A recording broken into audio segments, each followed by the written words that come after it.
अस्सलाम वालेकुम वरहमतुल्लाह। घरेलू टोटके। प्याज को फ्राई करने से पहले अगर दूध में डबो लिया जाए तो प्याज खस्ता हो जाता है। केक में अंडों की बू दूर करने के लिए अगर उसकी अमेज़ा में एक बड़ा चम्मच शहद का डाल दिया जाए तो अंडों की बू नहीं आती। भिंडियों को खस्ता करने के लिए पकाते वक्त उसमें चंद कतरे नींबू का रस डाल दें या फिर एक चम्मच दही डाल दें। सब्जियों को तलने के बाद अगर उनमें तेल ज्यादा हो जाए तो थोड़ा सा बेसन डालने से तेल खुश्क हो जाता है। अगर किसी कपड़े पर घी का दाग पड़ जाए तो उस हिस्से पर नींबू और नमक लगाकर मलें और साबुन से धो लें। अगर चांदी का सेट काला पड़ जाए तो उस पर टूथपेस्ट लगाकर रगड़ने से उसका रंग निखर जाएगा। नींबू पर नमक लगाकर उसे चिकनाहट वाले बर्तन पर रगड़ें तो चिकनाहट दूर हो जाती है। बिस्कुट को ज्यादा अरसा तक के लिए खस्ता और ताज़ा रखना हो तो पॉलीथीन बैग में डालकर फ्रिज में रख दें। कच्चा आम लेकर काट लें, थोड़े से पानी में उबाल लें। जब जोश आ जाए तो उसमें करेले काट कर डाल दें। 4-5 जोश दें और करेले निकाल लें। करेलों की करवाहट दूर हो जाएगी।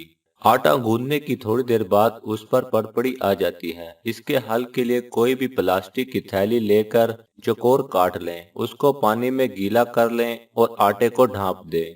इसके बाद आटा फ्रिज में रखें। आटे पर फड़फड़ी नहीं आएगी। अगर सालन पतला हो गया है और आपके पास टमाटर या प्याज नहीं है तो भुनी हुई सूजी सालन में डाल दें। इससे सालन गाढ़ा हो जाएगा और जायका भी अच्छा होगा। खाना पकाने के दौरान अगर एक मोमबत्ती को चूल्हे के करीब रख दिया जाए तो खाने की खुशबू सिर्फ किचन तक महदूद रहती है। करेले को लंबाई के रुख काटने से उनकी कड़वाहट बहुत कम हो जाती है। इन्हें लंबाई में काट कर नमक लगा के 1 घंटे के लिए रख दें, फिर धो लें। अगर फौरी इस्तेमाल ना करना हो तो नमक लगाकर फ्रीज कर लें। धोने के बाद खूब मिलकर पकाएं।